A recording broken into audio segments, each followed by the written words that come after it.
a little more than halfway through the Knitathon episode, I thought that I would, I would, I'm sorry, I was blanking here. My computer is next to me doing fun stuff. I thought that I would show you the progress that I made on my cat number 4. And then also I have gotten a few questions. So if you're up for it, we can do a little Q&A also, if you have any questions that you'd like me to answer. But yeah, good morning. It is 8 a.m. here in Dubai. I have gotten a little more than an hour of much needed sleep just to wake up and find that I have a pink eye. Of course I have a pink eye. I mean, why wouldn't I? My eye was definitely itchy yesterday, but honestly, I just thought that it was a mohair situation, that I had somehow gotten fiber in my eye. But no, pink eye. There you go. I also found that our room had somehow gotten all messed up. There was like candy wrappers and soda cans and random stuff all over. I have no idea how that happened. Yeah, please don't judge me. I did try to clean up this area where I'm recording.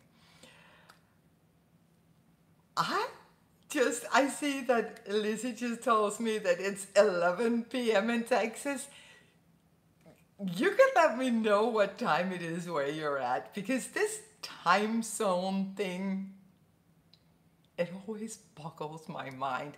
I mean, I get the logic behind it, but still, it's weird, isn't it? It's midnight in Canada. Isn't it fun to think about? The other night I was chatting with Carson from the Carsley Handmade podcast, and we were like trying to figure out what time she should schedule her podcast for. And yeah, we had some challenges, but it turned out nicely. I like to think of time zones as just a little bit magical, so that Mindful Making Jane out in Australia, she already knows what today is going to be like. In the US, yeah, Pennsylvania and Connecticut, Texas, Canada, they haven't even started the day. In Europe, we have started the day. Here, I have definitely started the day. But we don't know what it's going to be like. Jane knows already. And I know that's not how it works, but still, it's fun to think about, isn't it? So, since I haven't been sleeping, I have been knitting up a storm. Yeah,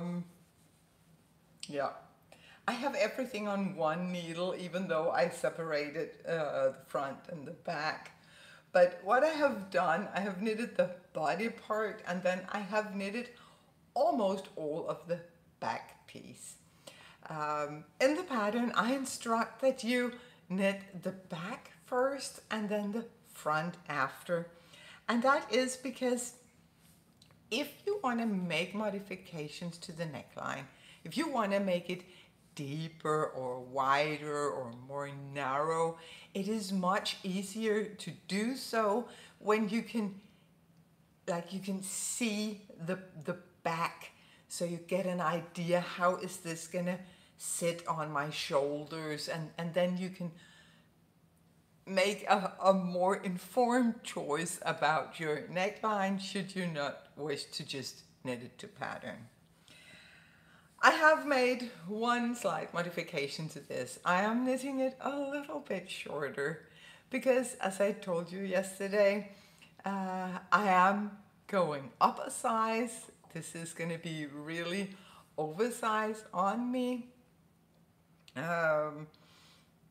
but I don't want it to be too long. And I think I have mentioned this a couple of times. I do have a ridiculously short torso, so I have to be mindful of that.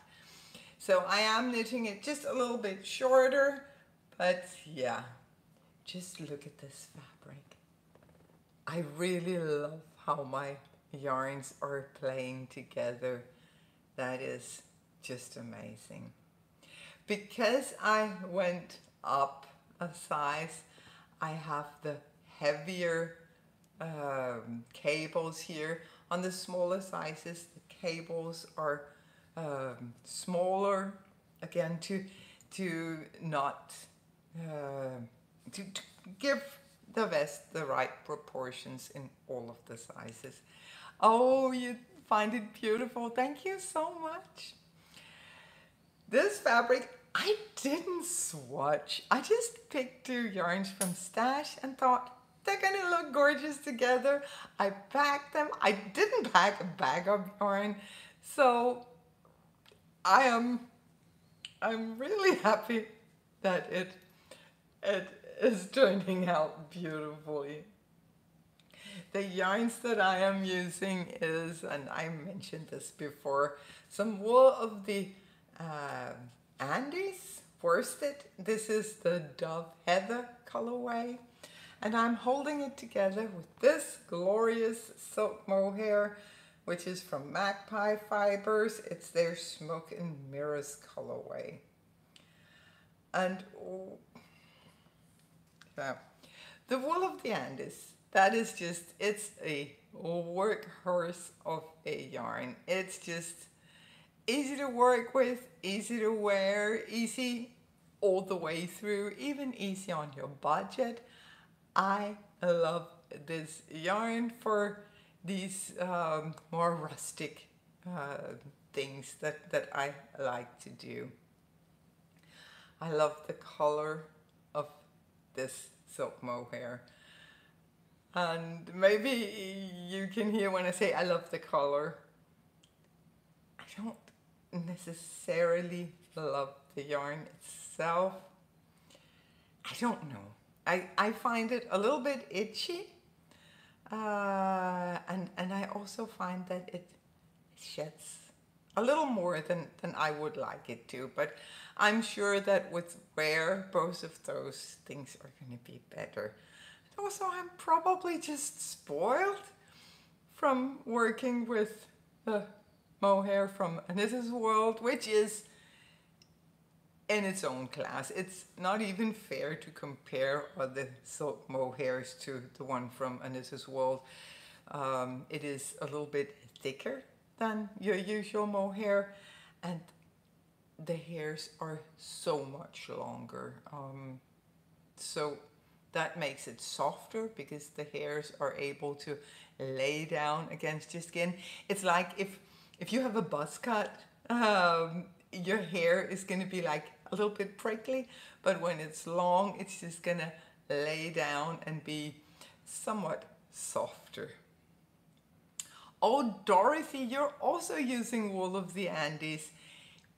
It is just a wonderful yarn. You can use that for pretty much everything. And yeah, in this project, for sure, I am so happy that I went with that. And I am so happy that I went with the Magpie Fiber mohair because it is just a beautiful fabric. I love how there's a little bit of interest, but not so much that the texture of the vest doesn't come through. I don't want the color and the texture to compete, if that makes sense. If I have a highly variegated yarn, I will use a very simple stitch pattern. I would probably prefer just stockinette stitch. And if I have a textured and cabled pattern like this, then I would usually prefer a more simple, subdued color. And I think this one really fits the bill. Yeah. I'm almost ready to bind off the back panel. I need to just bind off the middle stitches for the neck, and then work some short rows for the shoulders, and then I can bind it off and start working on the front, where I am losing stitches as I am holding this up. So I think I'm just gonna put it down now. So what have you all been working on? I saw just that Dorothy was working on a Christmas ranunculus, which is cool. What is everyone working on? I am curious to see what you have been up to for all these many hours that we have been knitting already.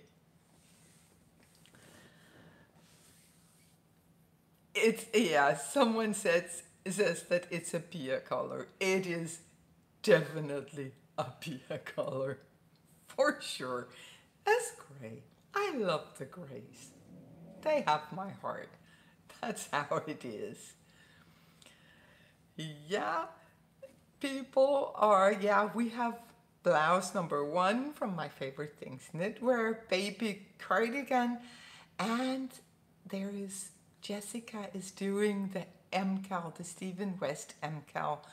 For the fall knitathon, we have had a lot of people doing the MCAL, but I'm aware that there's been some kind of hiccup this year that has stalled some of the knitters. I'm not into the details, but yeah, not as many MCALers as we would usually have.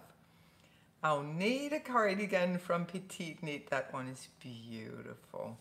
And socks and Eva cardigan. Yeah. Mara is finishing a sleeve. Yay.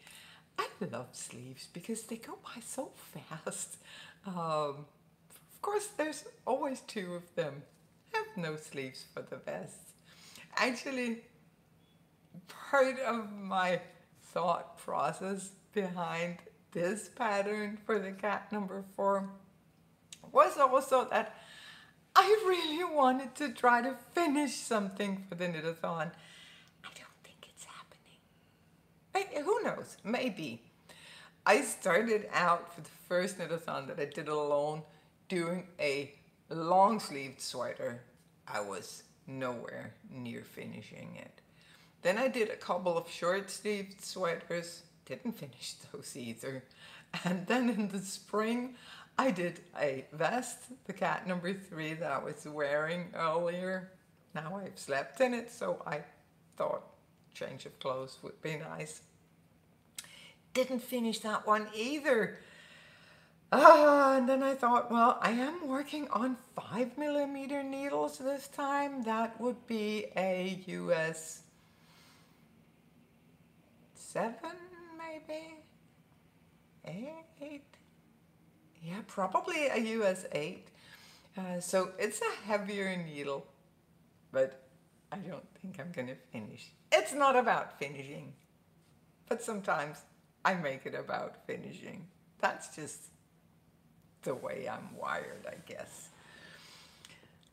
Oh, someone is working my perfect little cardigan, yay! And mini tulip by B Mandarins. That is such a cute pattern. Yeah. So, as I mentioned in the beginning, I have gotten a few questions. I'm going to answer them now. If you have any questions, you please ask them now. Yeti is asking what stitch that I'm using between the cables here. I don't remember what it's called. It's the one that is similar to a moss stitch, only you have just one row of stockinette in between. Does that make any sense? It's such a beautiful stitch. It's so easy to work, but it has a wonderful effect. Oh, Helle had 20 minutes of sleep. Good job, you. I hope you're a coffee person and that you have coffee available, because 20 minutes is not a lot of sleep. But yeah, keep going strong. I love that. Well, let's see some of the questions that I got. And then if you have any questions, just put them in the chat. I will try to monitor that.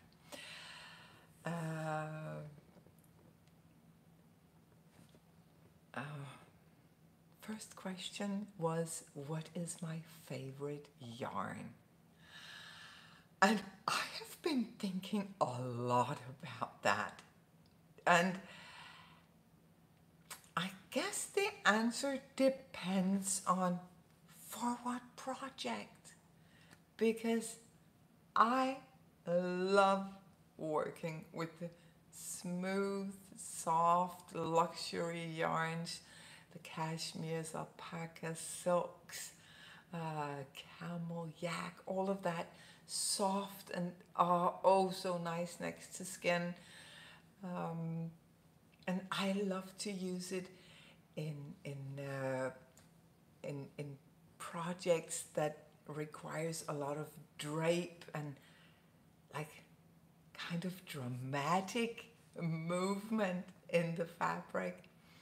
But for a colorwork sweater or something more robust like the vest here, I actually prefer a non-treated, non-superwashed wool yarn like this. It doesn't even have to be a merino. I love BFL. I love Cormo. Find it hard to find Cormo in Europe, but I think I'm gonna stock up on some Cormo when I come back to the States. But yeah, it definitely depends on the project. The superwash yarns, I know that many people don't care much for them. I actually like them. They take color so very well, and there's definitely a place for them. But if I can avoid the superwash, I will. So it's all about the project. Which is, I mean, I don't have a desert island yarn, like the one yarn that I would bring to a desert island. That would definitely also depend on the island. Are we talking like Northern Sea or Pacific or no? But I enjoy so many yarns. Then there's someone who's asking, how did you become a designer and what inspires you for new designs? I didn't really become a designer. I still hesitate to call myself a designer. I don't think necessarily of myself as a designer because I have always been knitting the things that I wanted for me. And when I started to knit, there was no Ravelry, there was no internet. So you could go to your local yarn store and there you would buy a pattern and some yarn and you would knit that. You could also find patterns in like women's magazines, but there wasn't nearly as many choices as we had today. So more often than not, I couldn't find what I wanted. So I've always just been knitting the things that I wanted, making them up as I go. And then at some point, some years ago, I was writing a lifestyle blog. And I also put, when I had knitted something, I would put like my notes, very rough pattern or maybe more a recipe. How did I do this? And from there on, it developed. It snowballed. And now it is what I do and I love it. And yeah, I am inspired to new designs all the time. Right now, I'm sitting looking over at a huge Ferris wheel. Let me just see if I can show you. Yeah, do you see the huge Ferris wheel? I want to recreate the pattern that the spokes form.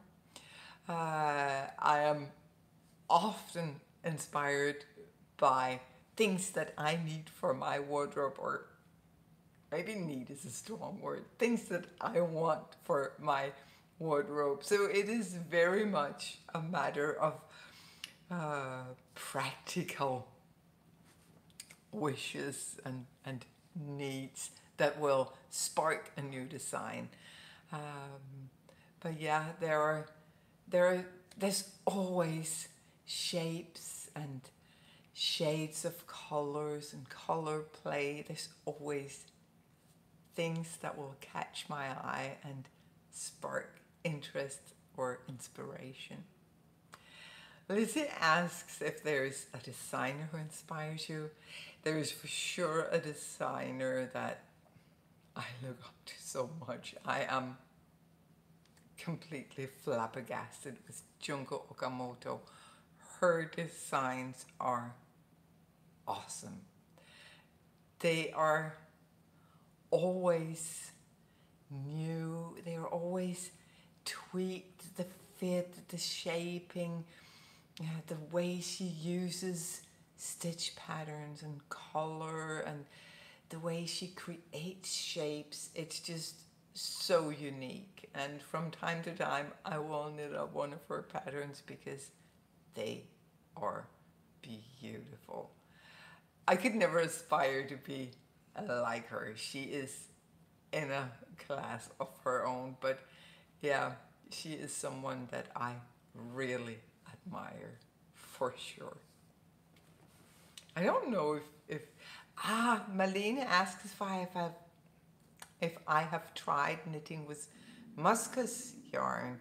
I have not. That is a yarn that I still need to try. I have heard that it is incredibly soft and incredibly warm.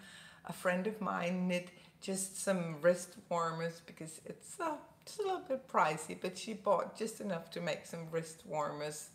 And it is so soft and so warm and so light, and yeah.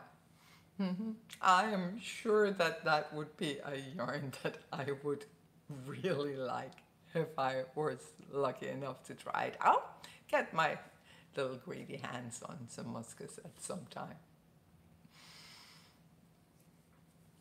Yeah, Lizzie, you also like her. I don't even remember if you ever knitted any of her designs, but it is innovative. It is, yeah, it's unique. Beautiful.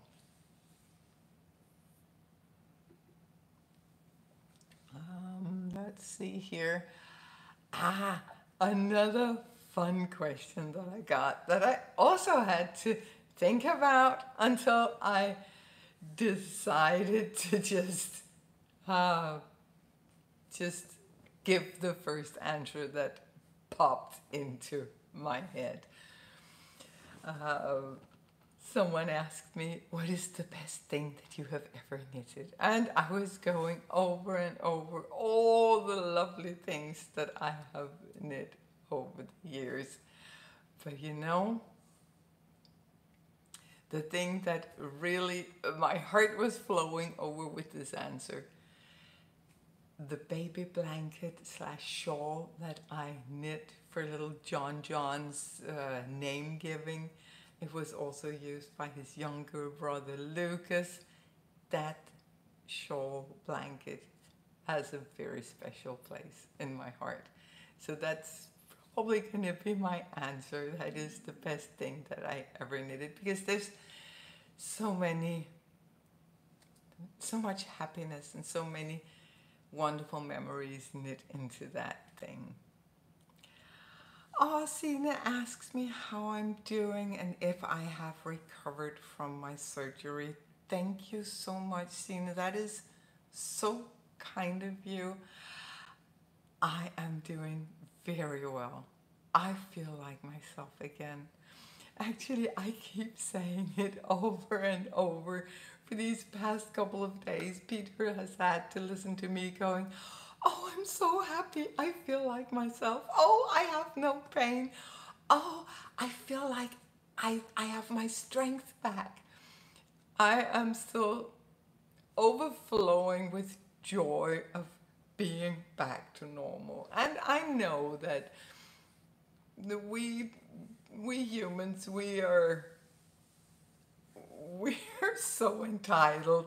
It's like feeling good, that's the norm. Anything that is below that, that's a problem. And very soon, I will, of course, also think of this being healthy, happy, strong state as the norm. But right now, I am treasuring every moment. I mentioned in the kickoff live that I had the last doctor's appointment just before we left. Everything is good. And yeah, I am so happy. And thank you so much for asking.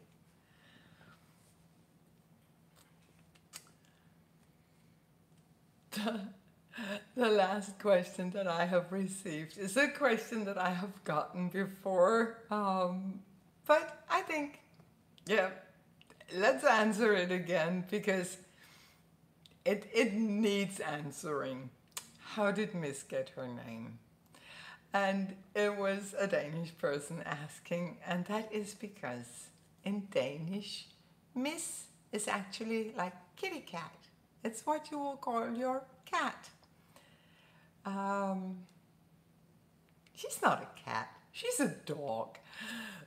But back 30 years ago, we had a dog called Mistral. And Mistral, that became Miss when we were calling for him. And when we got our little Miss, she just looked so much like him, and she was, yeah, she was a Miss. And yeah, she really is. Thank you, Signe. She really is a Miss. It is the perfect name for her. And she is behaving more and more like a cat, like the way she plays, the way she eats. She will never eat out of a bowl. She will take the food up with her little paws and eat from there. She also talks with her food, which is not something I have seen either cats or dogs do, but she will talk to her food. She will lay in front of her bowl and have a nice chat with the food before she eats it. So, there. She's weird. She's wonderfully weird.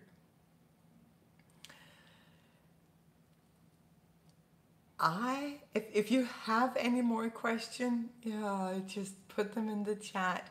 I will just move on to remind you about our prizes.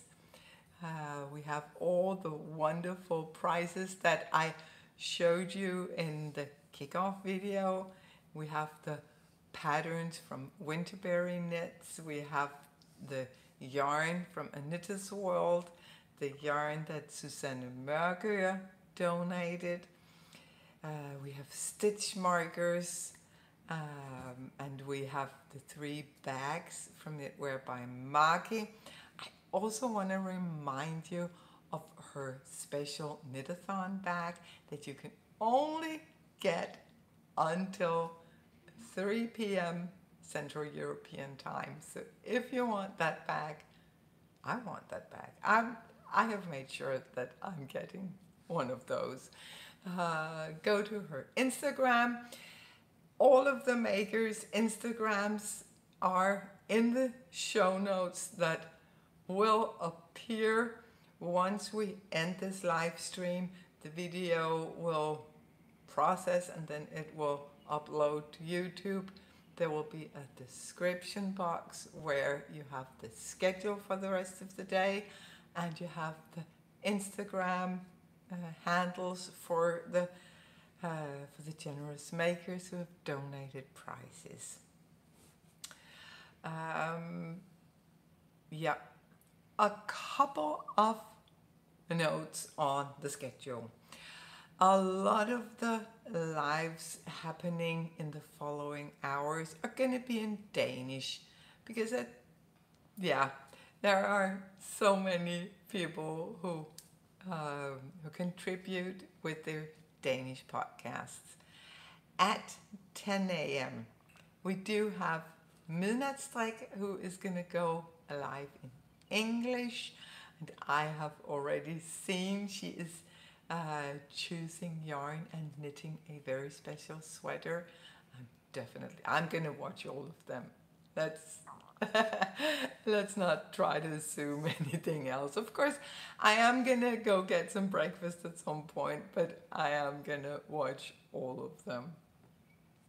At 2 p.m., Martina from We Grow Wild is scheduled to go live, but she has informed me that she may not be able to because her internet connection is very unstable. So if there is nothing from Martina at 2 p.m., it's because she doesn't have a reliable connection. I will then go live at 3 to do the closing ceremony. We're not going to talk about that yet. I'll get all sentimental and teary-eyed, especially because I'm kind of tired. So, but yeah, just those couple of notes. And yeah, I guess that was it for now.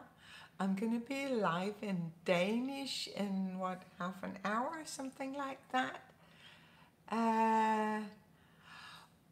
Signe just told me that Birke Fibre is going to be speaking English. I will go and change that in the schedule because she will be on let me check that right away. She will be on at noon. So I'm going to go change that in the schedule so that you have the updated, correct version when you either go to my website www.50fabulous.dk or when you go to the description box either on this video when it uploads or the previous kickoff video. So thank you so much for joining me here. Thank you so much for getting my day started on such a high note. Thank you everyone and happy knitting. See you again later.